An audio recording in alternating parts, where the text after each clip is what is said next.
Hello, and welcome to our session on care mapping. I just want to remind everybody that none of the content in this presentation are intended as legal or medical advice. I want to thank you so much for joining today.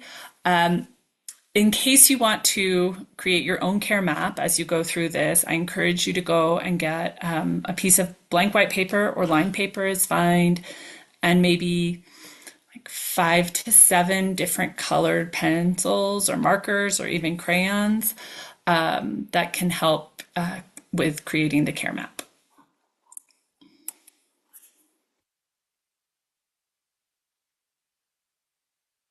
Okay, so what is care mapping? Care mapping was developed by a physician called Richard C. Antonelli at Boston Children's Hospital, along with a parent, Kristen Lind, who it served as an advisor.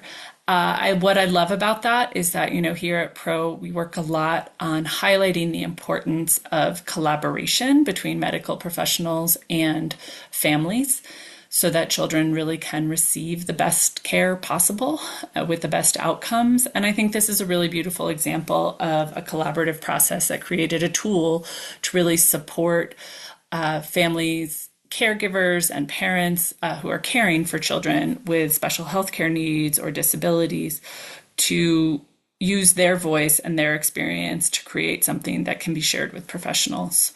So, what is care mapping? It's a process that guides and supports the ability of families and care professionals to work together to achieve the best possible health outcomes. Again, collaboration. It is a family-driven, person-centered process that highlights a family's strengths and communicates both the big picture and the small details of all of the resources needed to support a child and their family. I think any of us who are parents or family caregivers of children with special health care needs or disabilities understand that there is a big picture of what our life looks like, and then there are, endless small details of how it all gets done. And what I really love about care mapping is that it allows a family to think through what is the big picture, what are the small details, and then visually create a tool that allows others to see that so that they can really describe it to them. Some of the questions that are answered by care mapping are, how do we effectively communicate complex care with others in our circle? That is a huge question always. I think all of us who are parents and family caregivers of children with special health care needs and disabilities have a community of people in our lives who want to help and want to understand how they can help. But in fact, describing to people how they can help is pretty complicated and can be, if you're already busy doing and coordinating care, it can be almost like an additional burden to have to figure out how to do that. And so I do feel like one thing that care mapping has provided to me as I've engaged in the exercise is the ability to show people in my life all of the areas of care that my family engages in to support our child.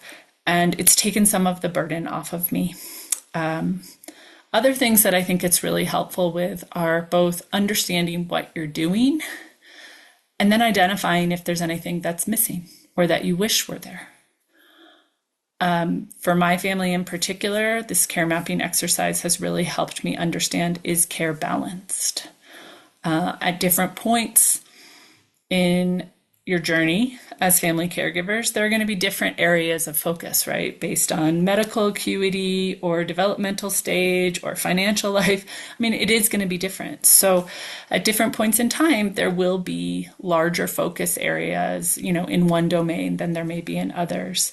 But I think for me, it's allowed me both to see in the short term, is care balance, but it's also allowed me to think much more broadly about sort of the care plan for our child over a lifespan or over a period of time, to really thinking about what are the areas that we need to flesh out to help support a really balanced and full life for our child. And that has been a gift to me because it's helped me understand that the balance for my child is really, really central. And that, there are things that we can work on now to really help create a full and balanced life in the future.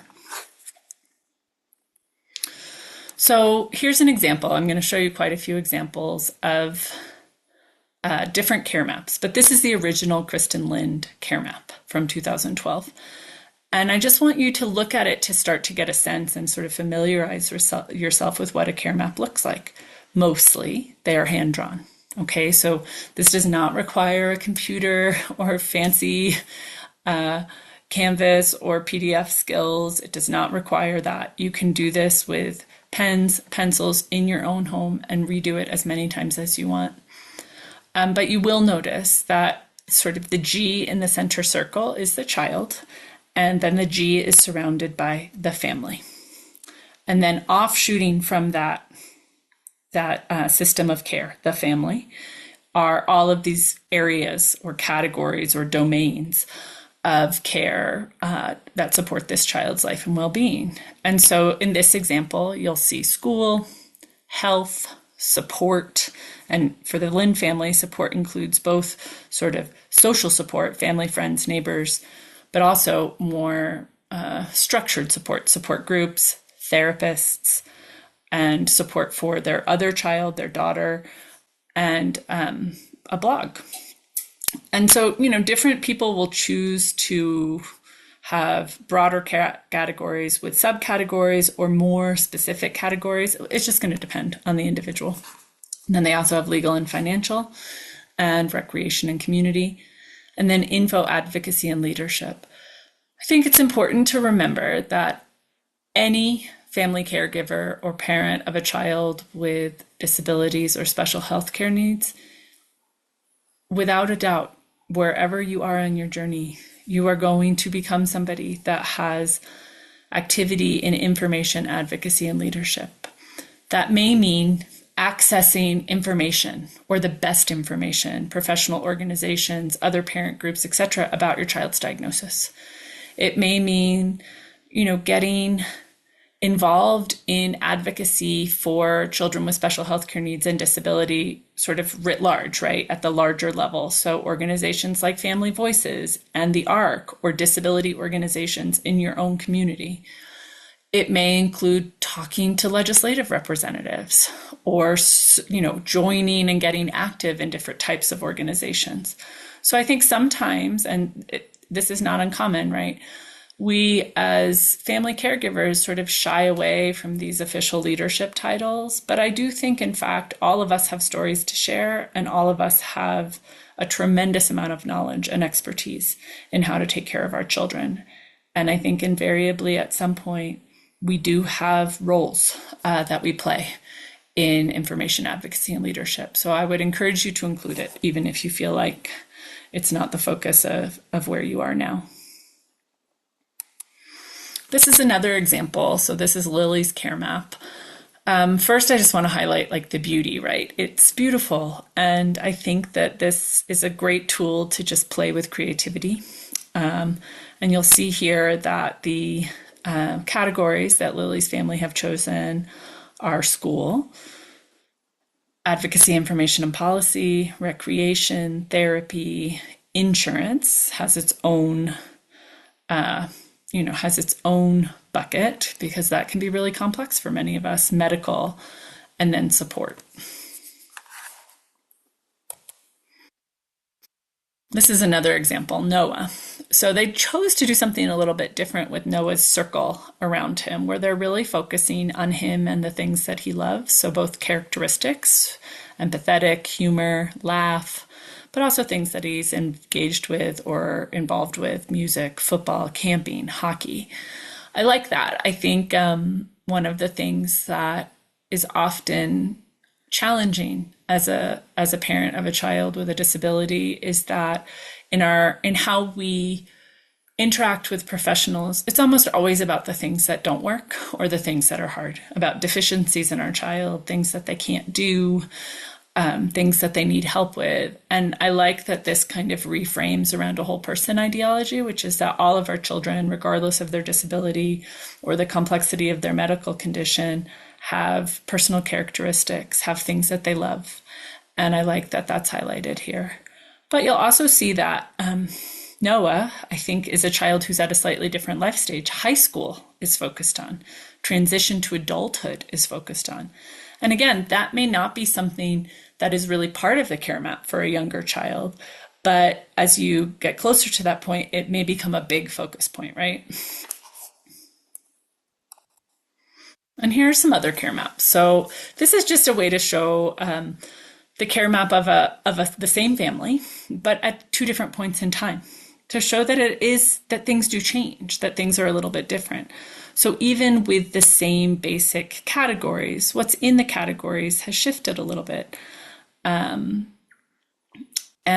I just want to highlight that it is true. At different points in time, your care map will look different. I chose this one to really demonstrate the way that this can be really individualized to a specific family. So, for instance, this family is a two-household family caring for a child. And they've chosen to really use the care map in a very, very different way, which is more about logistics and frequency of caregiving and sort of all of the places that this child receives care, who's providing the care, where the care is being provided. And then I also like the frequency of caregiving key that they have, as well as the distance key, with nearby being less than 20 minutes, middle distance less than 2 hours, and far away more than 2 hours. I think most of us who are parents and family caregivers, this resonates, right? We spend a great deal of time coordinating care, transportation, thinking about the logistics of getting our child the care that they need. And this may mean just, pulling a kid out of school in the day to go get extra services, and how does that work when you're working? But it may also mean traveling out of state for healthcare services. And I think this does a beautiful job at showing the complexity of these systems, particularly with a two-family household, or a two-family household, which I think is common, right? And that many children are living between households with multiple caregivers engaged in their care. So a few basic guidelines. I think, as you've seen, in most cases, the child is the first and innermost circle, and the immediate family is a concentric circle around that. Again, these are suggestions, not set in stone rules. Recommended categories, but these may not be the only categories, are medical. You may break that down between inpatient and outpatient. Therapy, school, advocacy, information and policy, recreation, insurance, support, and legal and finances. It makes it much more visually compelling and easier to follow if you can have a different color for each category. And then the other thing is always, have fun and be creative. So next I'm going to show you a little bit about how I went about creating a care map for my child. So I actually did it this way. I broke it down into categories before I chose to put those on the page. Part of this is because I don't have the best spatial awareness. And so fitting all the things onto one page was going to be challenging for me. But also I just wanted a kind of linear way to really think through where we are. So you see M is my child at the center of the circle. And I chose in my care map to go through school and education, because that is a big part of both my child's disability and also, the kind of care he receives. Social supports, who are our people? Who is the village? Different types of therapy. And for therapy, I chose to see therapy as professional therapy, and health and wellness, which included, all of the providers. My child at this point has not really received any regular inpatient care except for, acute episodes. So most of our care is outpatient. I also included a section on future planning.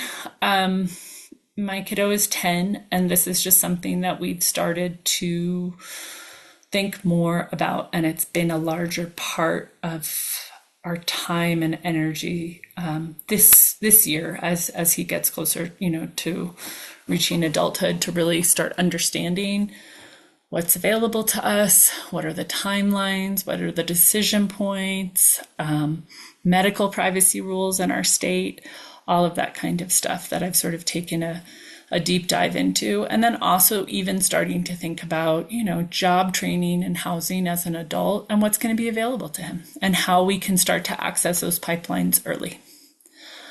And then I also chose to include activities because, again, this came back to sort of the balance aspect. I think after I've done a few of these over the last few years, I've become aware that, activities are in some ways as important for my child's balanced care plan as therapy, that he needs those activities, and that there is an aspect of all of the activities of a sense of belonging, a sense of accomplishment, a sense of improvement, and, working hard at something to improve.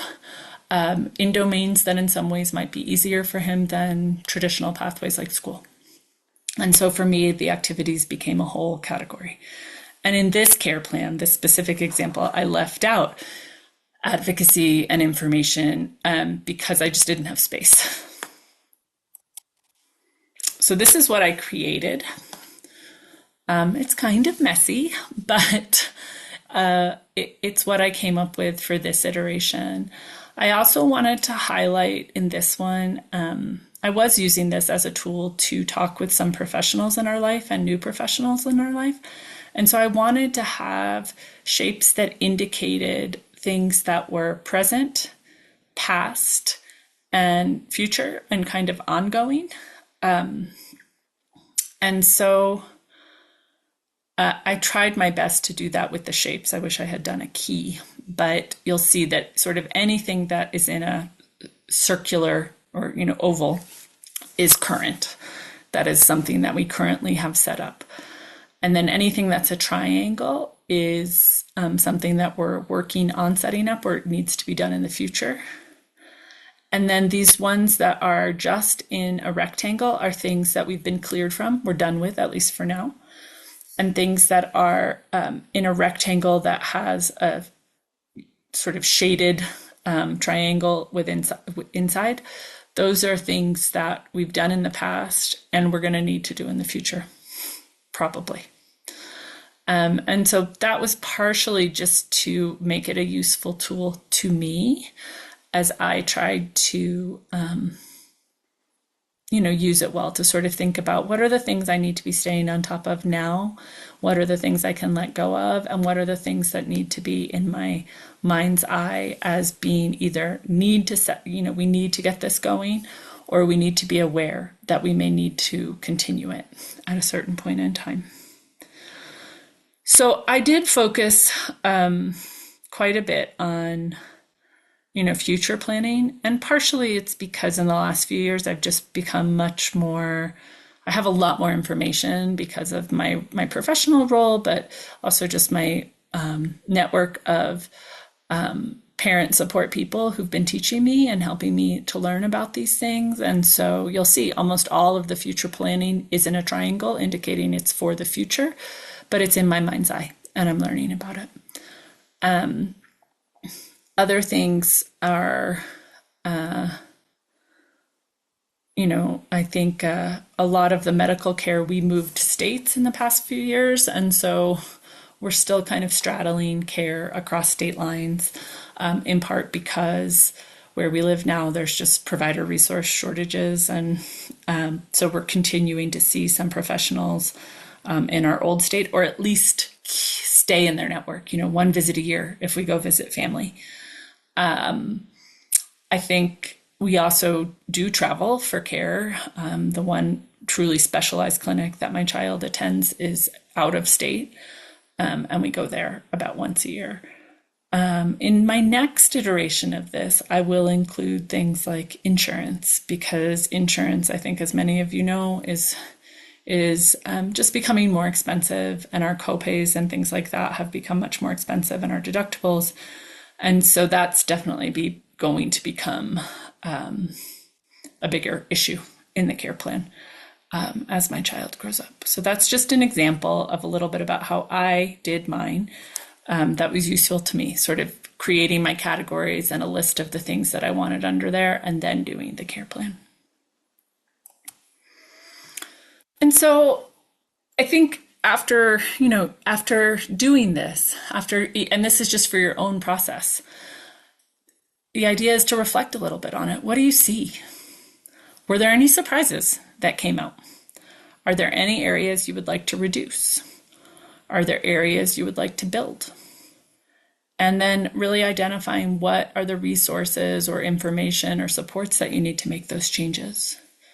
So the first time that I did a care plan for my child, it was really all focused on medical care in school. And so part of what I saw was I'm not thinking enough about activities and relationships as part of a care plan and a balanced life. And so I refocused a lot on balance. And both of that was sort of acknowledging the things we already had, but some of it was also really actively saying, here are the kinds of things we need to pursue. And we've been able to do that. So it did help me to make change. But I do encourage a reflection on care plans as you make them, because I think they can be very illuminating and sometimes kind of surprising. So future applications, again, I think this was designed for parents and family caregivers to use and create in order to collaborate and communicate with professionals. But I think this can also be used in opposite ways too. I think that I think it can be used by professionals to really be thinking or working with a family, like a professional could introduce it as an idea to a family to really identify, like, here are the things that are happening, here are the things that we want to. So that could be care coordination or social workers. It could be special ed teachers or physicians. I think there's a lot of people who could use these, but I do think from a teaching perspective, sharing these as part of, I imagine a world where instead of having medical students, graduate students, nurses, social workers, just read through charts, right? Lab tests and little notes and this and that. Like, what if they could see one of these and really understand this whole system of care that surrounds a child? I think that could actually help professionals in training to really understand the scale and the scope of what it looks like to be the parent and family caregiver for a child with, complex medical problems or special needs. Again, it's not just for children and youth with special healthcare needs, right? I think it's already being used in dementia care and diabetes management, but I think any kind of chronic disease state, this could be used well as a tool.